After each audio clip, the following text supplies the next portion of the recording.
Kabalo mga higalong, isa tong nag-post ko katong a day of my life.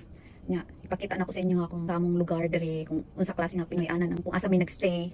Na nag-message ako mga higala. Natanaw siya sa akong mga video. So, ano siya? Pero taga dere siya. I mean, na siya din sa UAE.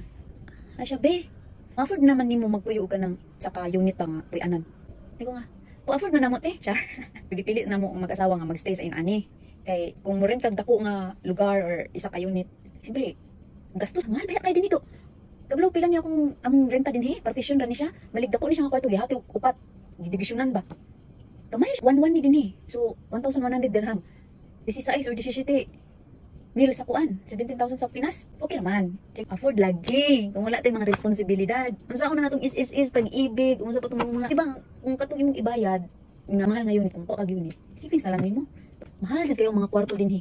Una namang puyo kay partition mi sa akong bana, pero katong nga partition dili ano ba sa atok.